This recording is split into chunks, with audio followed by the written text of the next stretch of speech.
You're not alone. If you need someone to talk to today, please contact Crisis Services Canada by either calling them at 1-833-456-4566 all hours of the day. Or you can text them at 45645 at 4 p.m. to 12 a.m. Eastern Standard Time. Remember, you're not alone, and Crisis Services Canada is here to help. The FHN network is sponsored in part by Hoddle Services. If you're looking for a disc jockey, karaoke host, video jockey to videographer, our company can help.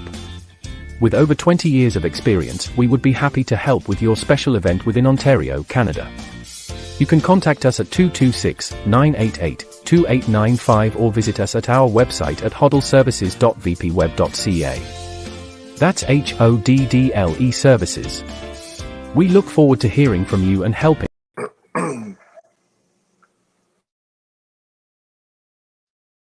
You're not alone.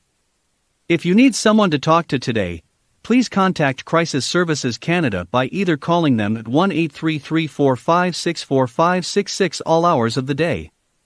Or you can text them at 45645 at 4 p.m. to 12 a.m. Eastern Standard Time. Remember, you're not alone, and Crisis Services Canada is here to help. The FHN network is sponsored in part by Hoddle Services. If you're looking for a disc jockey, karaoke host, video jockey to videographer, our company can help. With over 20 years of experience, we would be happy to help with your special event within Ontario, Canada. You can contact us at 226-988-2895 or visit us at our website at hoddleservices.vpweb.ca. That's HODDLE Services. We look forward to hearing from you and helping with your special event.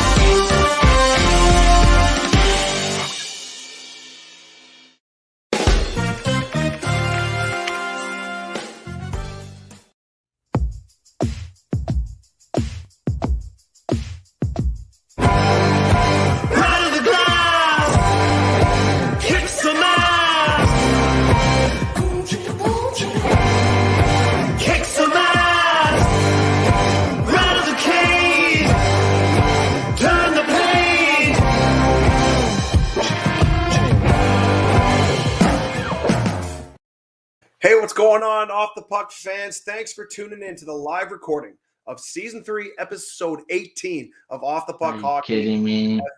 FHN Network. I'm your host, Tyler Fines, and you can catch Off the Puck Hockey on Rogers TV channels 13 in London and St. Thomas and Rogers TV channel 20 in the Tri-City area. Every Saturday night, 9 p.m. Check us out. You can view our live recordings Monday nights at 9 p.m., but just keep an eye on all of our Facebook links, our Instagram, because we do have random interviews like tonight. When it's normally on Mondays, we're doing one tonight at 7 o'clock because we have a great guest, and I can't wait to introduce him. But before we get into our guest, I want to quickly introduce our co-host tonight, Adam Stiles. What's up, fella?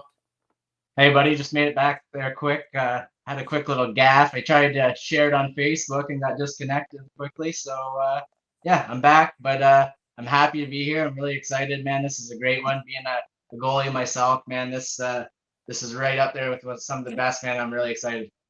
I know you're excited. Every time we get a goalie guest on, you're in your haven. So I'm loving it right now. So, but we're going to get right into that quick. I just want to quickly talk about and congratulate the women who are selected to represent our country in the upcoming Olympics. Absolute amazing honor. I'm so proud to have been able to coach 3 of the women who were selected to play in the Olympics: Laura Stacey, Jocelyn The Rock, and Jamie Lee Rattray, who I'm telling you, there's no other player that has earned a Team Canada spot more than this young lady, and I'm so proud of her. And I know Stoney, my old assistant coach, and everyone that was involved with the Brampton Thunder would be really happy. So congratulations to all you ladies for making the Olympic team. It's going to be amazing.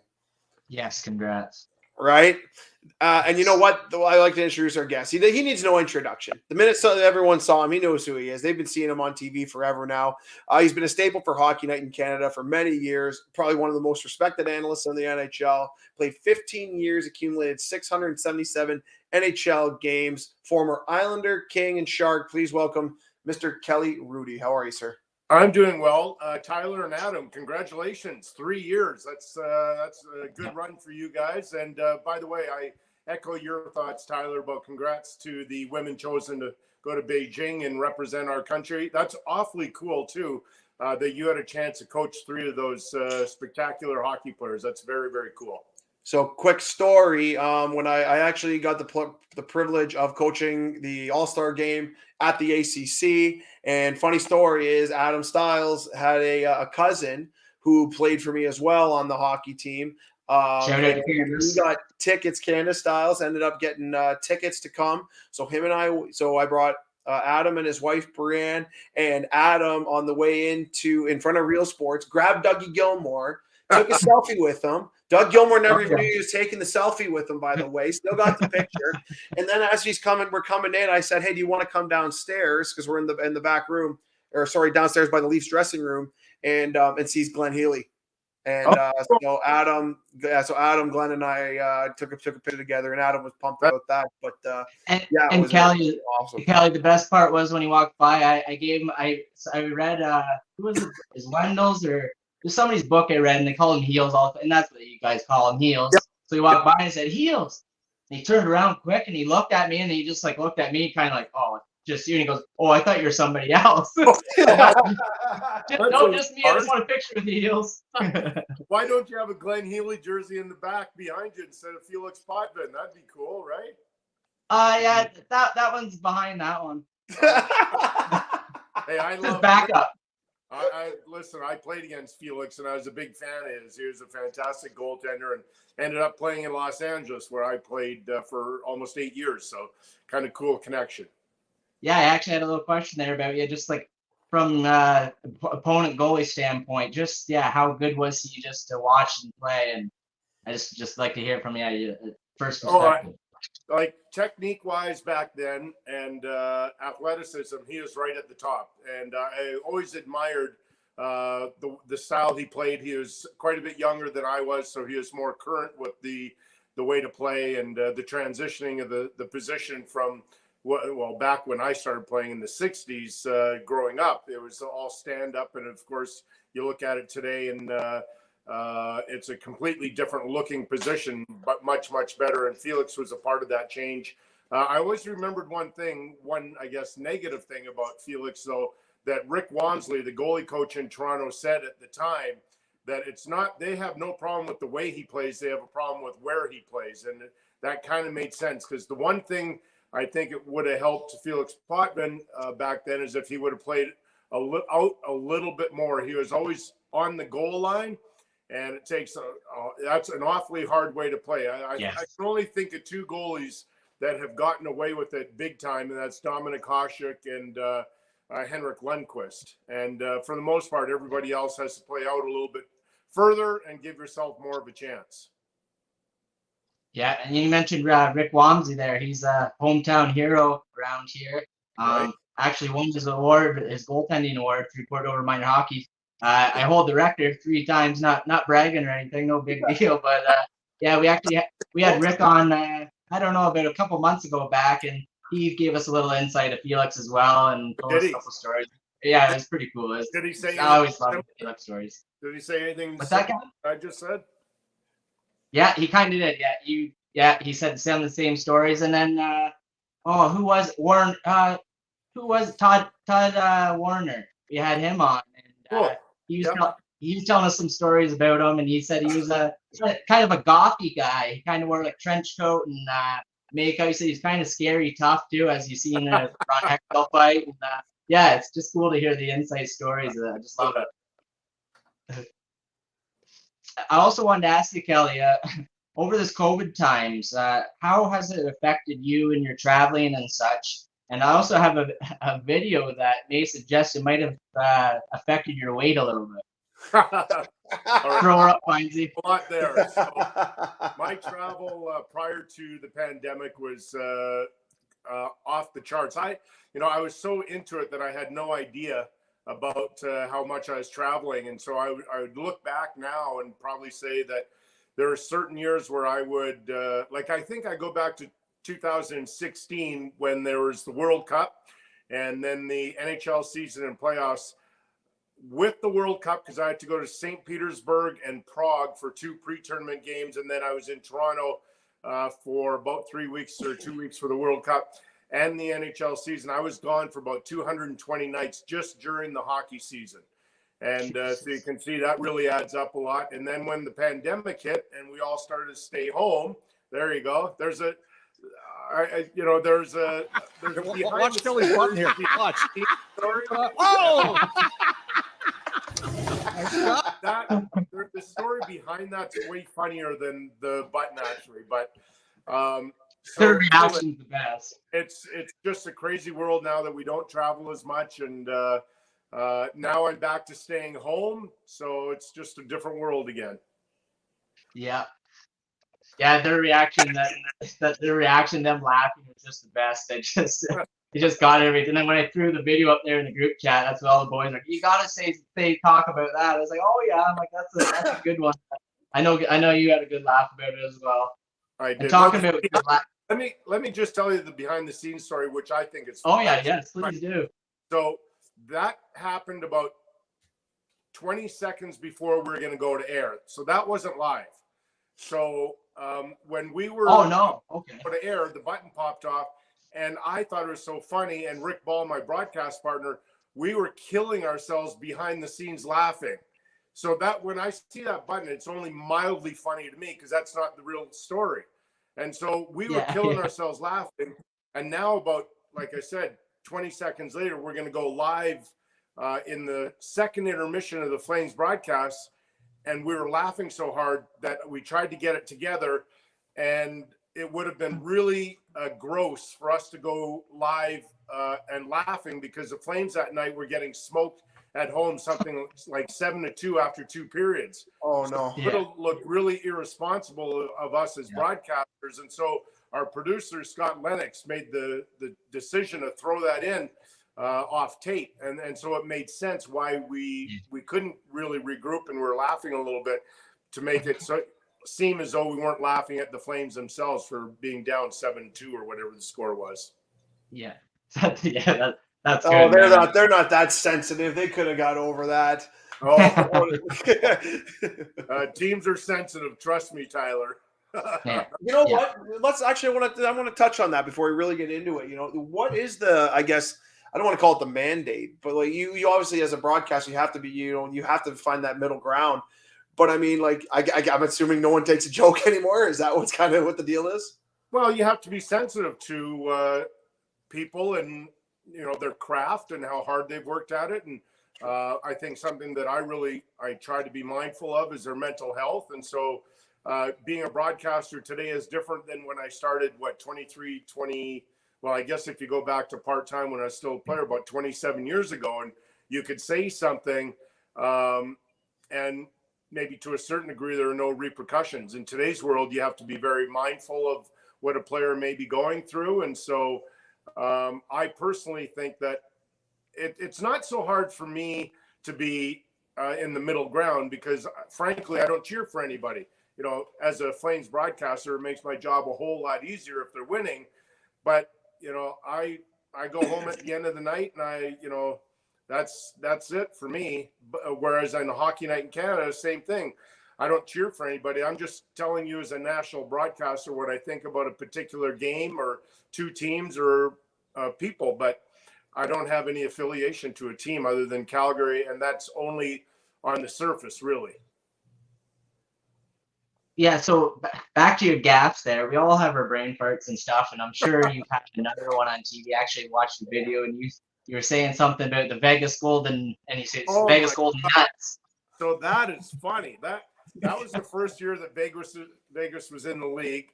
And of course, I know what their team name is, the Vegas Golden Knights.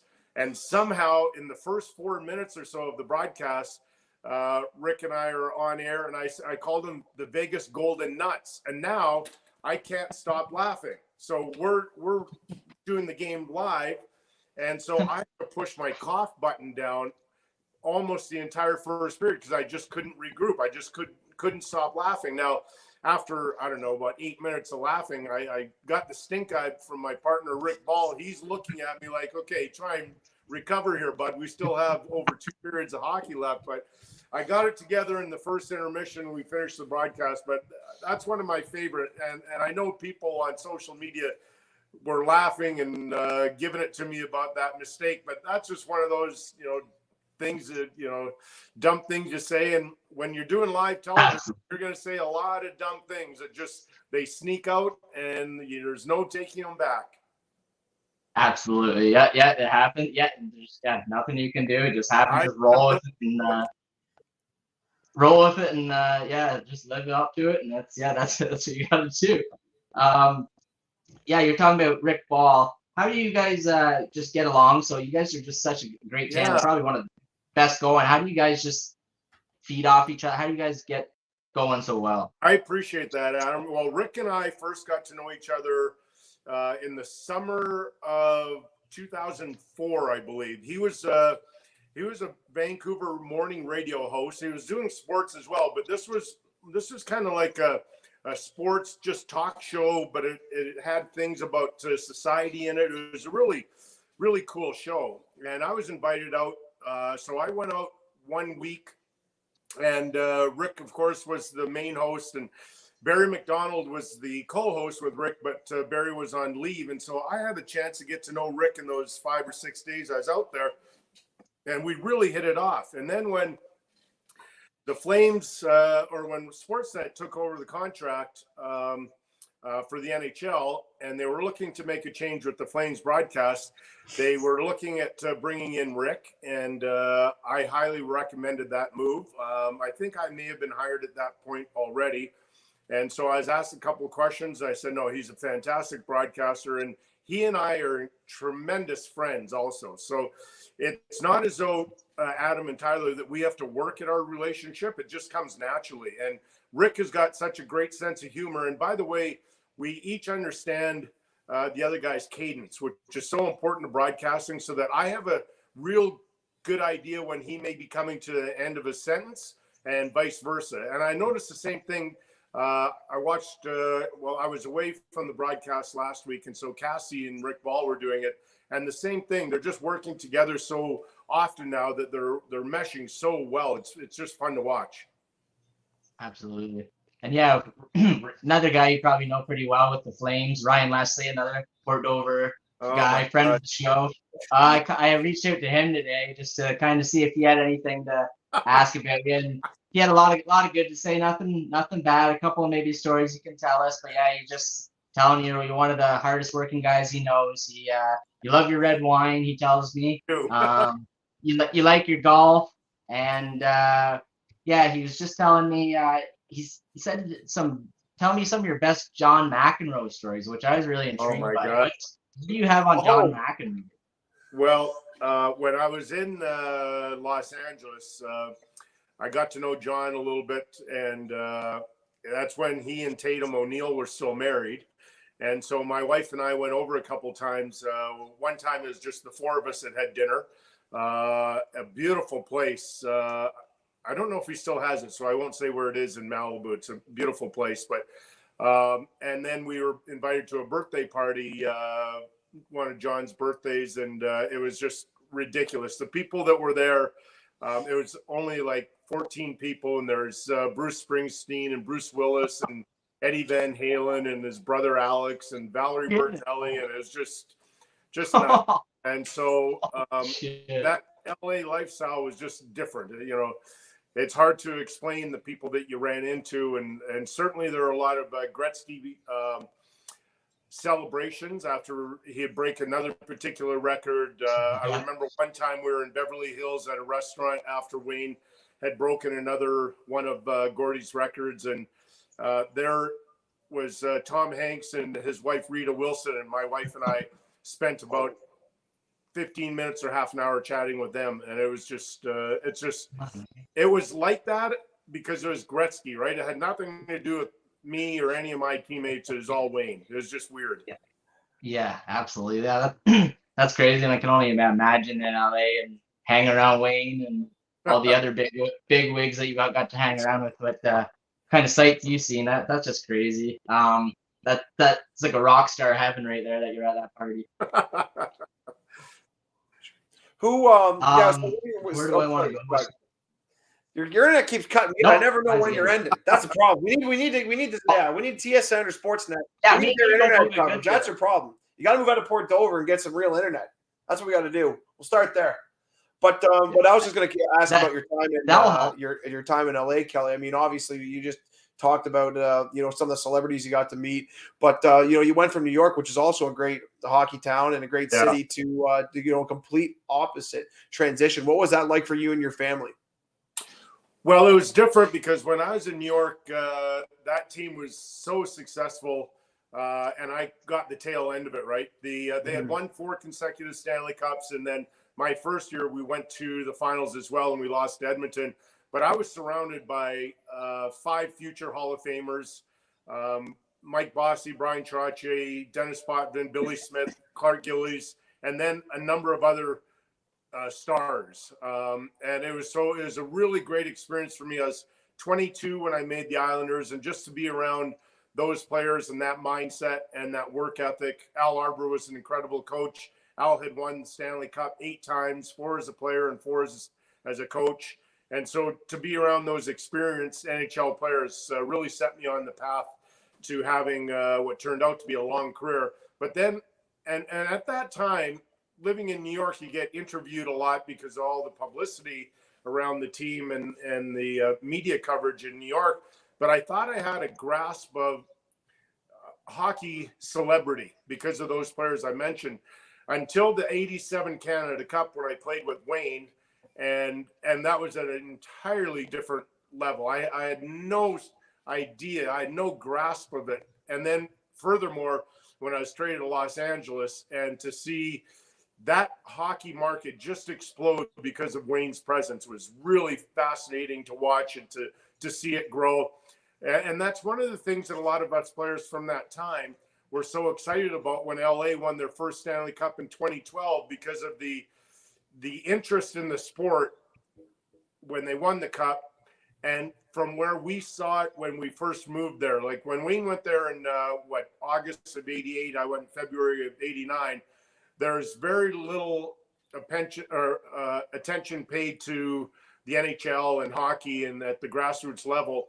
And again, because of Wayne's presence there, it was totally blown away. It is just it's a hockey hotbed now, and I do know that because for a while I was a part owner of the Nanaimo Clippers in the BCHL, and we had tons of kids from California playing in the league and in our team because it's just grown so much. So that was a really great thing to watch. Looking back in the 8 years, and then I finished off 2 years in San Jose, so I saw the growth of hockey also in Northern California. Absolutely. You mentioned Al Arbor there, and I've heard from Ryan Leslie, and I also watched the video saying basically you consider him like your second dad. Why was he so special to you? Because he would take special interest in every player. So it wasn't just this is the way it's going to go. Al treated all of us differently. We had all the same rules. Like we all had to show up on time. We had certain rules in the dressing room and certain things that we had to abide by. But how Al treated us was entirely different. So from what I gather, I wasn't there when Dennis Potvin was a rookie, but he was quite hard on Dennis because he knew Dennis could take it and to draw out the best in Dennis. And I also saw when Pat LaFontaine joined our team, and Al was, I thought, quite gentle towards Pat because they're different personalities, right? And I was probably somewhere in the middle. So Al knew when he could go after me at times, and there are other times where he would be quite gentle with me also. Because I was, I can't speak for Dennis and Pat, but I can speak for myself. I was one of those athletes. I was already hard enough on myself, right? Like I'd beat myself up after every single loss. And so you don't need to further bury a guy if that's what he's doing by that's how he naturally does it. That's why I'm always concerned about, I'm off here a little bit, but it's relevant. I was concerned a while back when Jack Campbell was so hard on himself, because the same thing.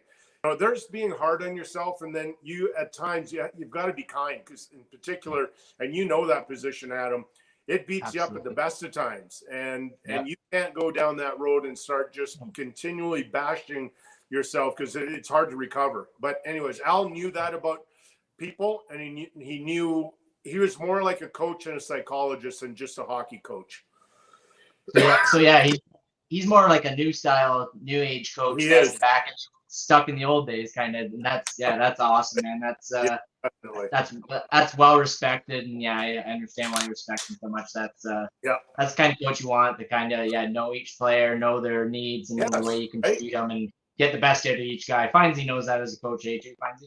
Yeah, especially about goaltenders. I'm really good with my goalies. Well, you couldn't be that bad if you've had 3 Olympians, current Olympians, as your students. Yeah, well, none of them are goalies, that's for sure.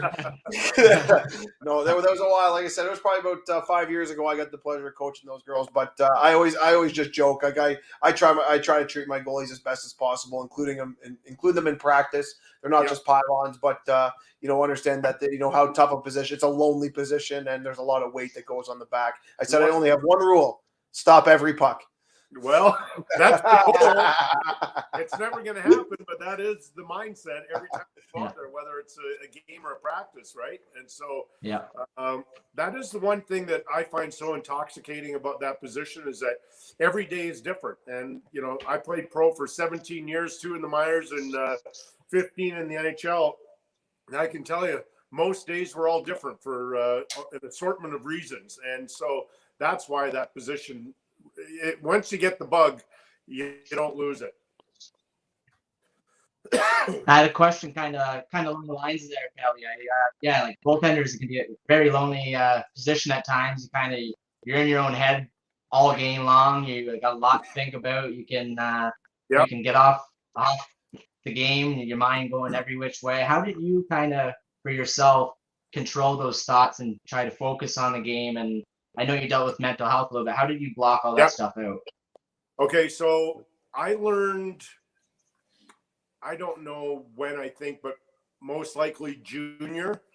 And I started off on a junior team, the Medicine Hat Tigers, that we were terrible that first year. We finished with 37 points, but we were a group of 17-year-olds really playing in the Western Hockey League.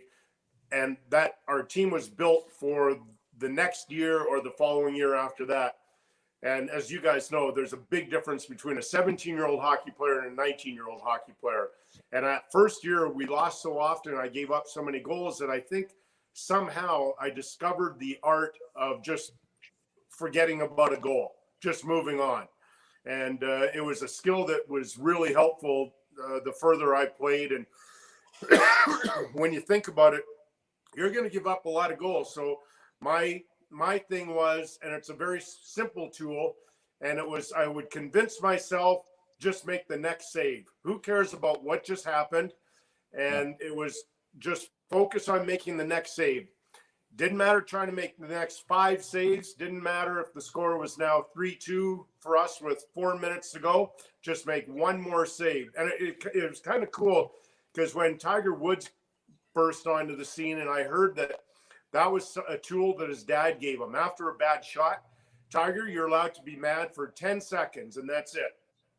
And then you've got to focus on the next shot. And that was, something that I tried to really work on. And that's something I still say to young kids today. If you want some advice, it is just to let that goal go, no matter how bad it was. If it was purely your fault or somebody else's fault, forget about it and just play the game. And then you can worry about it after the game if you need to, but not then.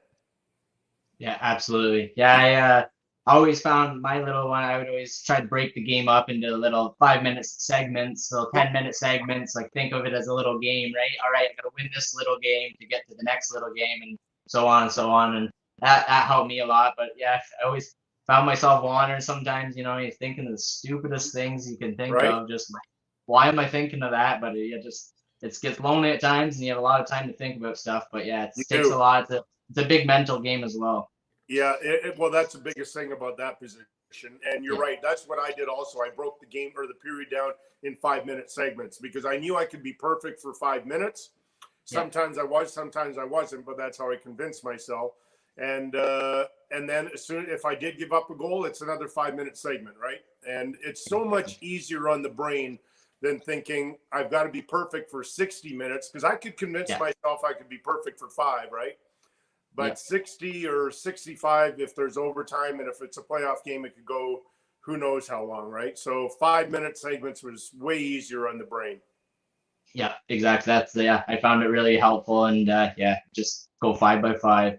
Yeah. Were you a goalie? Any pre-game rituals, or do you have to do anything before the games, or? Yeah, so I did early, and I think my wife, she's listening to this, but she would probably laugh at maybe not agree entirely with my answer, but I would say that for the most part, I got rid of all my superstitions early, and I'll tell that story, but I would just call them routines after, but there's certain routines that I enjoyed, but it was maybe my second year with the Islanders, and we're in Washington playing the Capitals, and it was before the game, and I always take 3 sticks before every game, and I put them on a certain way, line them up on a wall, and I started to get dressed, and unbeknownst to me, this young, maybe 14-year-old boy was our stick boy, and he had grabbed my 3 sticks and put them on the stick rack, and I might have said something like, hey, don't move those. So I wasn't mean at all.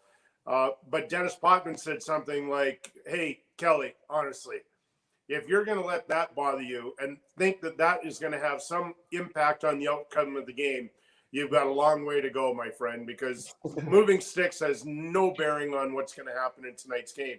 And so that was a great piece of advice, right? That, an hour before the game, and I let it go. Now, if somebody touched my sticks or my equipment or anything, I didn't care anymore. And that was kind of like a relief.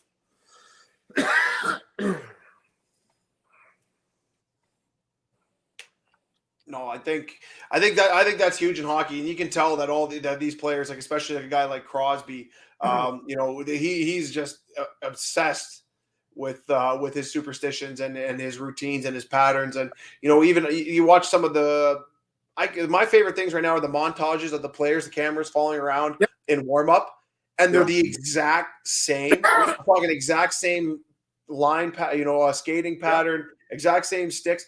I mean, to me, that's incredible. Like I never would have thought about that as a kid. Yeah. And I didn't get any of those routines until I believe in the minors, and then I started to have some actually pretty good success in the minors, and so I would follow those same sort of routines, and then it just carried with me into the NHL. Like there were certain things I did in warm up. Certainly, the clock was an influence for me in warm-up. I'd like to do certain things at certain times, and that was important for me. But during the game or prior to the game, everything changes, and you don't know why sometimes. Like a coach may come in at a different time than he normally does and talk to the group, and so you have to be ready. You have to have your gear on and ready to go, and so there are certain things that I knew I had to sort of just let go and not worry too much about. And then you have to deal with not only your routine or your superstition, but everybody else's, and they all have to sort of come together, right? And so you can't be so selfish that your sort of routine has more bearing than somebody else's. Yeah. Kind of want to talk about your choice of helmet style and bandana. What that made you kind of iconic and stood you out from the rest. What was it? Was it just because the hair for the bandana? What was the helmet choice? What was all that about? Well, I did go to the newer style helmet when I was still with the New York Islanders, because the helmet and cage, I wasn't sure if it was quite as protective as the new stuff, but the newer masks, which are currently worn now, those were so heavy back in the day, and the materials that they use weren't anything close to what they have today. And so I had to weigh whether the protection and the weight, and I chose to stick with the helmet and the birdcage mask until I found that the materials suited my needs, right? And so then I went to that Hollywood mask. But the bandana was simply because growing up, I always had pretty long hair and I wore contacts when I played. And so long hair and contacts and sweat, it's a bad mix. And so I had to find something that was more absorbent. There you go. That was a ugly hairstyle. Oh, Jesus. My San Jose days. The hockey DD cut. Oh, there you go. And so I had to find something that's more absorbent. So I just simply ripped up the T-shirt we wore underneath our gear and wrapped it around my head for a practice. And I was like, hey, I might be onto something. And then it sort of turned into a trademark. And I didn't expect that at all, but it did. And then, it stuck with me. I definitely should have pulled I should have pulled the clip from Don Cherry's Rock'em Sock'em, the Blue Siobhan clip. That's still my favorite clip. It's my favorite Rock'em Sock'em of them and all, but that's the best clip. Hands down. Blue Siobhan. Yeah, Findsy, come on. Looks like Blue Siobhan. And oh my gosh, my mom and dad were watching that. That was before a playoff game. My mom and dad watched that and they were furious with Grapes. And I had to tell them, listen, he's just having some fun. Don't take offense. And that was one of my favorite clips of his as well. I love it. So yeah, I can go back to your Islander days, Kelly, and you can't not talk about the Easter Epic game and the record-setting. Yeah. Well, not so much record anymore, but the 73 save performance, the four overtime win. Talk about that game a little bit, and just how exhausted were you by the end, and just how did you have it in you to go that long? Yeah, that was an unlikely victory, if I say so myself, because what most people don't remember, nor why should they, going into that game 7, we were down in that series 3-1. And so we ended up tying that series back home on Long Island before we went to Washington for Saturday Hockey Night in Canada. No bigger stage, game 7, right?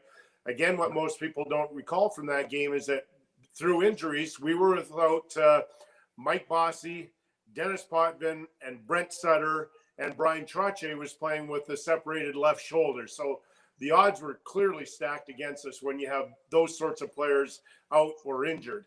And the Capitals got off to a great start. I gave up what I thought was a lousy goal in the last minute of the first period. And I was worried that we may not be able to recover from that. But we did. Pat Flatley scored in the second period to take it 1-1. And then they scored in the middle of the second. Brian Trottier scored kind of like a weak goal late in the third period on Bob Mason. And then the overtime I thought was just spectacular. There were moments where the Capitals badly outplayed us, and I was sharp. And I thought the last at least period and a half, we had by far the better chances, and Bob Mason was out of his mind. I remember at the other end thinking I was in disbelief by some of his saves that he had made in overtime. But when Pat LaFontaine scored that overtime goal, there is some video of it. I haven't looked at it in a long time, but I don't move. Like I just stand there. I don't raise my arms for at least 2 or 3 seconds because, again, I was in disbelief and I didn't want to get too excited in case for some particular reason the goal was called back. And so when it finally occurred to me that we had in fact won the game, I put my arms up, and I remember some of the guys went to Pat, and some of the guys came racing down towards me, and in particular, a defenseman, Randy Boyd. He came, and I was so exhausted. He knocked me over, and there wasn't much of a celebration because we were exhausted. But after the handshake and some media requests, the game ended at 4 minutes to 2, so around 2:10, 2:15 or so, I started to take off my equipment. And when I took my skates off, I was so dehydrated. This is not an exaggeration. My toes immediately curled under. And wow. so what did I do, Adam and Tyler? I quickly had 2 cold beers. Yes. That's how Yeah. I tried to I was hydrate. going to say, I'm like 73 saves. I'm like, that's nothing. That's like a Sunday night for my men's league goalie. Right. That's nothing. That's just for Sunday. My old man just my old man just Cal, chimed in you too, can probably Kelly. He see said it. he cost him his hockey pool. What's that? I don't know if you can see the comment. Can you see the comment on your screen? It says, Oh, cost me right, my I got hockey it. I pool. like it. There it is. Awesome. Oh, hi, Brian. How are you, bud? I love that. Yeah, that's my old man. Yeah, he's a great like guy. Actually, go ahead, Joe. Go ahead. Oh shit, what was I gonna go on from there? Oh, yeah, I'm all thrown off. Thanks, Dad. So you So need you a go to- producer oh, yeah, in your you ear. go That's to why you LA. need Brienne in your ear. I sorry today, and I gotta hear it from you because it just sounds wild. So 93 illegal stick call and Marty McSorley. Yeah. You had a legal stick yourself. I That sure story is did. amazing. Not at the time, but one of the things I've revealed during this pandemic, and people have wanted to, rehash these old games, the classic games, and so on. And so, what I revealed to people is that, and this is nothing unusual. Players do this all the time. I used an illegal stick for usually the first 2 periods of every game I played because I thought it was pretty unlikely that coach may take it would have to be a pretty brave call to go for an illegal stick in the first or second period because there's still lots of hockey to be played. And so, Kelly, sorry to interrupt. Yep. Sorry to interrupt. What was the legal for the goalie stick? Was it the curve too? No, the length of the blade and the width of the blade. Okay. And the width of the paddle. Okay. And the length of the blade could be, depending, every stick was a little bit different, but as much as half an inch too long.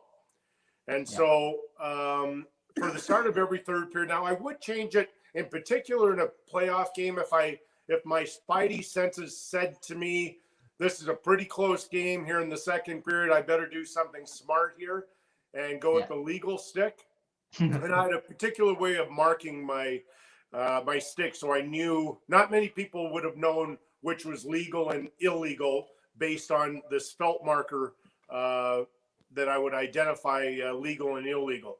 Anyways, so when Jacques Demers called for the measurement, I was really excited because it appeared to me when Kerry Fraser was talking to Jacques Demers that they were looking down, and they were looking down at my end, but I thought they were pointing at me. And so I thought they're going to come over.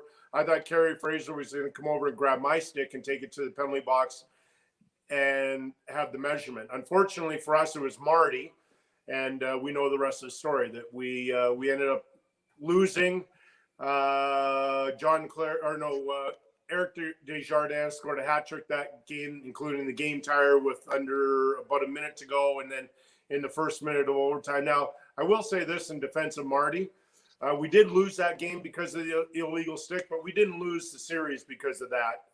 We ended up losing 3 consecutive overtime games before losing back in Montreal in Game 5. But that was a incredibly disappointing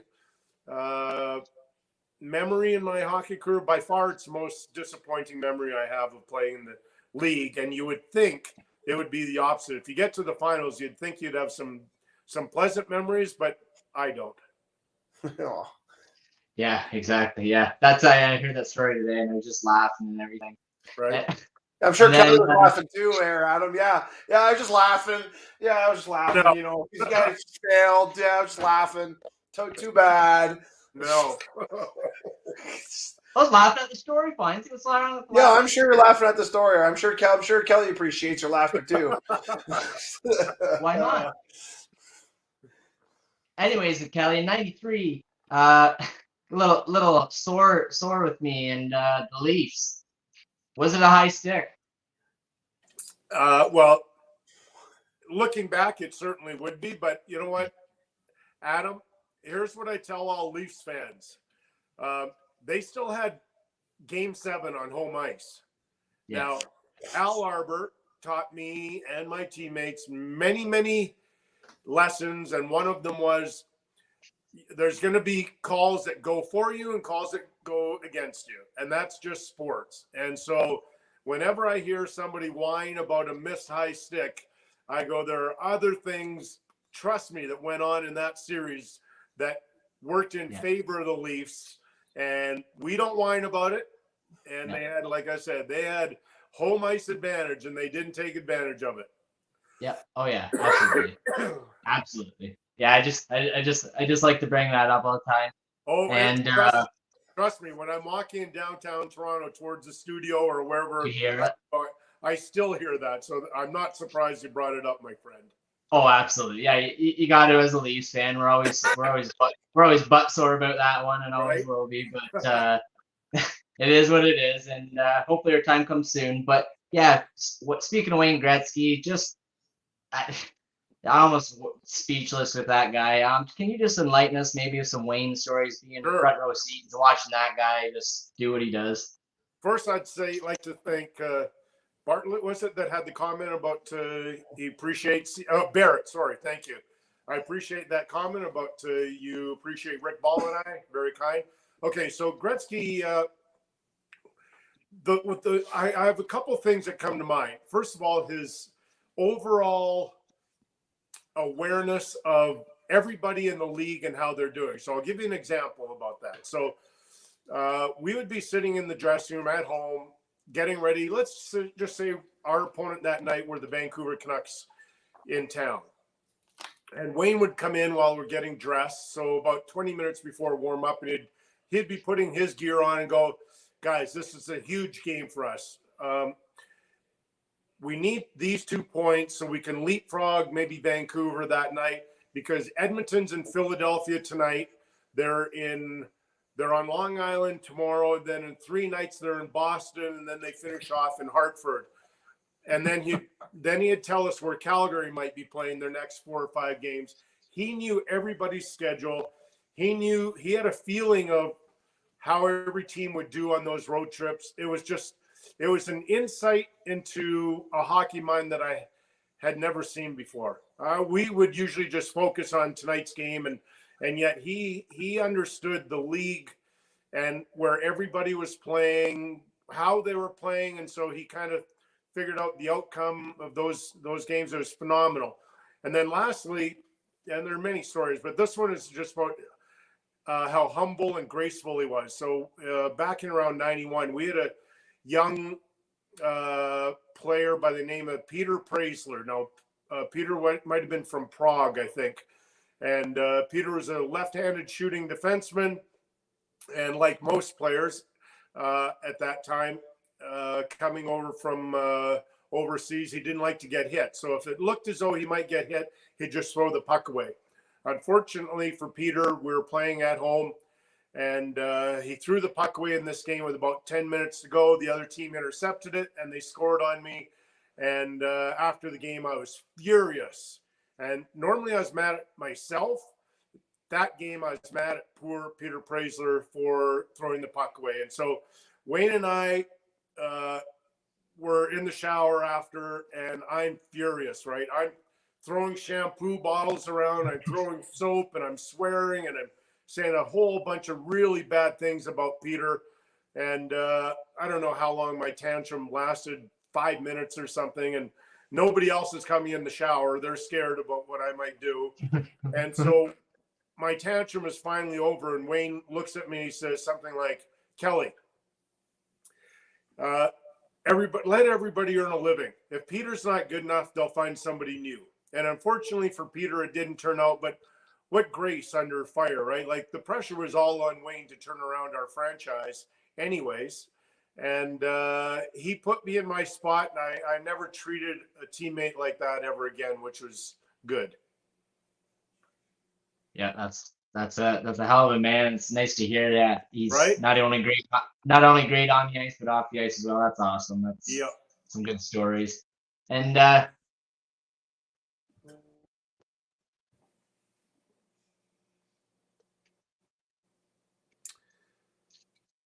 Tyler, I've lost you, bud. I have no audio for you.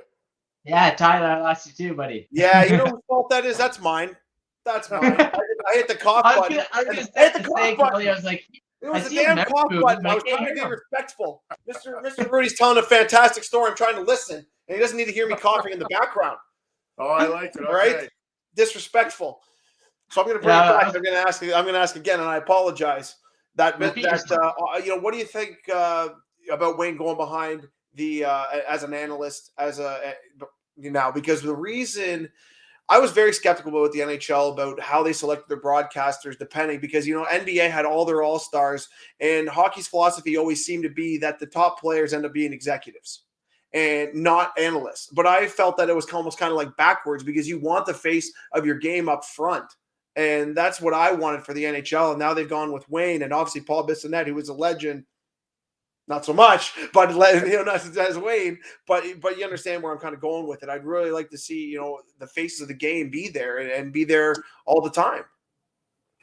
Well, I have to make an admission. I haven't watched any of their broadcasts, so I don't know if it's good or bad. Or I'm just so focused on what we're doing and what my job is that I haven't had a chance to see it. I saw just on social media that first thing where he was shooting on Charles Barkley, but Oh yeah. other than that, I don't have an opinion other than, like I said, I've known Wayne since 1987, and I suspect he's doing a fantastic job just because he's real. So that's the only thing I can say.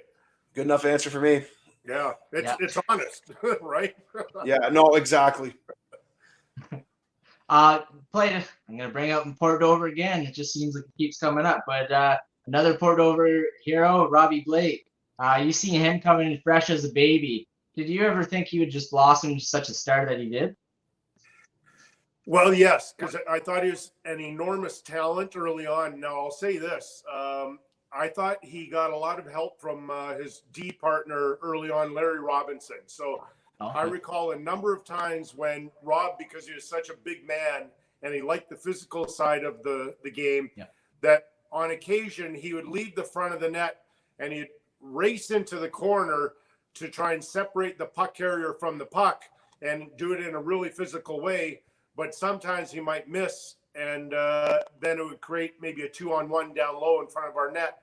And I recall a few times where I might make the save, the whistle would blow, and then Larry would come right over to Rob and say, hey, listen, it's great to be aggressive on occasion, but you don't need to run out of position to make a big hit. Just let the play come to you.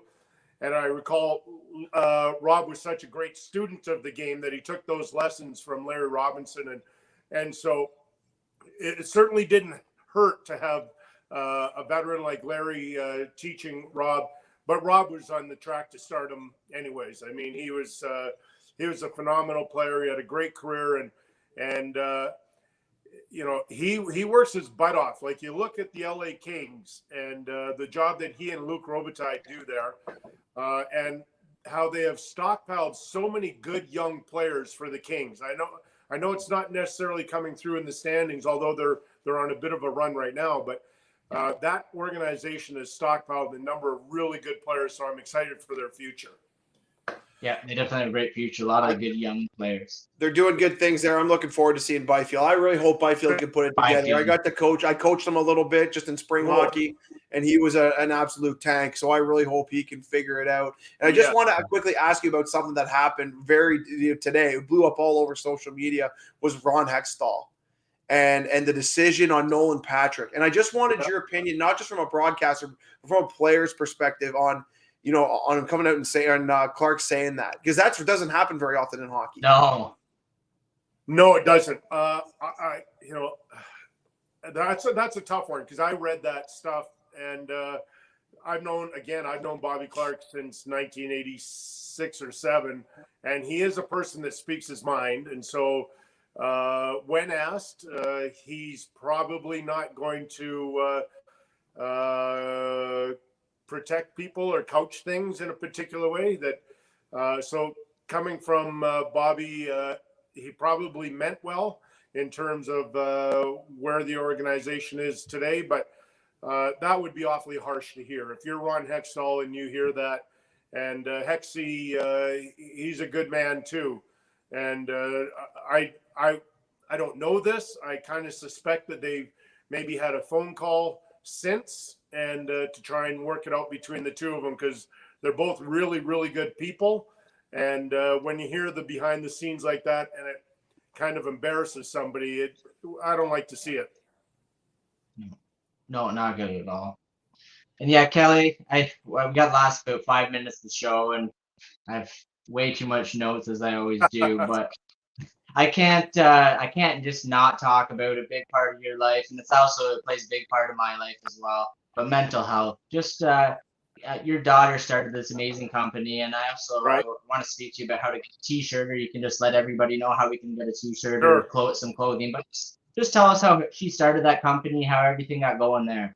Okay, so Caitlin has been dealing with OCD and anxiety since around ballpark 2004. And so she's had her highs and lows and struggles and her good points throughout this whole thing. But it was after about 4 years of therapy that she came to us and she said, Mom, Dad, I'm starting to have more good days than bad. And I thought, man, that's such a profound statement, right? That sharing with us where she is in terms of mental health. And so when I won't get into all the details, but in 2013, 2012, she had a major setback. And so in 2013, we had an opportunity to go public with her story, and she wanted to share her story because she thought she may be helpful to some people out there that are also struggling with their own mental health issues. And so that was incredible, and her bravery, and she speaks publicly often. But I don't know, about 2 years ago now, her and her husband came up with this idea about the clothing company, and you can find their clothes at moregooddaysclothing.com. That's moregooddaysclothing.com. And it's all about more good days. So it goes from that slogan that she said, more good days. I'm having more good days than bad. And they just condense it to more good days. This is one of the pieces they have. Oh, nice. Oh, that's sweet. That is sweet. Her husband, Hayden, is an artist. And so he does all the artwork. And nice. It's really starting to take off. And we're really so proud of them for sharing with us about what they've gone through. And also, just so you, Adam and Tyler, know, I've also been public with my own mental health. That I had an episode, as you mentioned, Adam, back in the early 90s. Yep. I was able to work through that. And then in the summer of 2019, it flared up again, and I'm still dealing with it. Although I go to see somebody for my mental health. I haven't been in just a little bit since the holidays, but something I'm going to get back to. I started writing a journal. That's nice. Helpful for me. It's not for everybody. And here's the other thing I want to let you guys know, and all the people watching this. Caitlin and I and Michael Landsberg and other people, we don't mind sharing our story, but it's not for everybody. And don't feel forced. Don't feel pressure that you have to share your story or go public with it. But do yourself a favor. Talk to somebody, talk to a friend or a family member, and try and get the help that you need, because it's far too lonely and far too painful to do it by yourself. And most often it won't get better unless you talk to somebody. And like I said, if you want to keep it private, great, but get the help you need. I love it.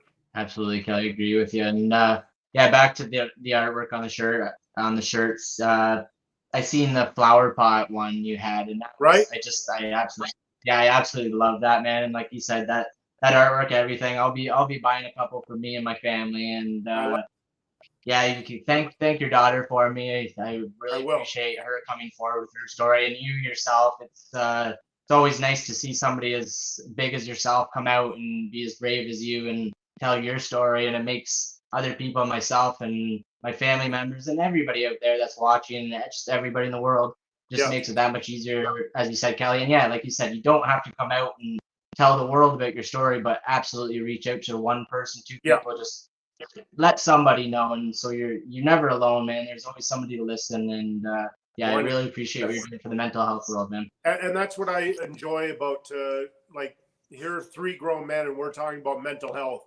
That wouldn't have happened 7 years ago. That wouldn't have happened 10 years ago. And so why I'm so excited about it. Thank you very much, Jorg.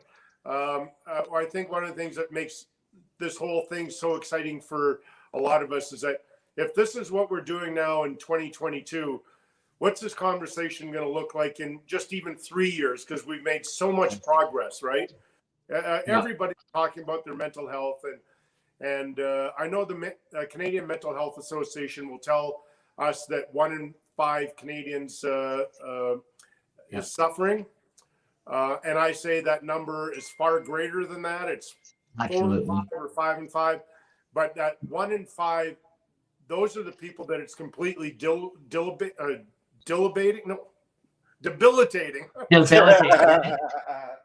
and so those are well in our show. Really in the midst of it, but everybody has something. I mean, listen, we all wake up and we all have our thoughts from time to time, and there's no shame in talking about it.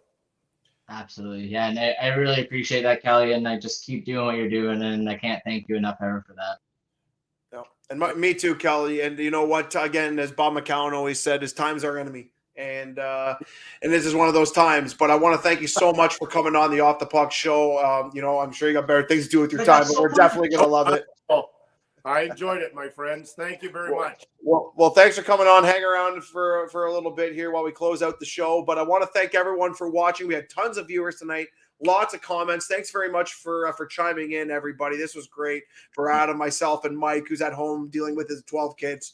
Remember, you can catch the show Saturday nights, 9 p.m. on Rogers TV, Channel 20, Channel 13, St. Thomas, London, Tri-City area. Follow us on Facebook, Twitter, and YouTube for all of our live shows. Again, thanks for Kelly Hrudey joining us tonight. Follow him at Kelly Hrudey at Twitter. Check out his book, Calling the Shots, on Amazon, and don't forget to visit moregooddaysclothing.com. I'm your host, Tyler Fines. With me, as always, again, my boy Styles, our producer, Matt Huddle, behind the scenes, doing the dirty work, Marty Zilstra for our Unreal theme music, which has also been on CBC's Hockey Night in Canada, but he is our guy.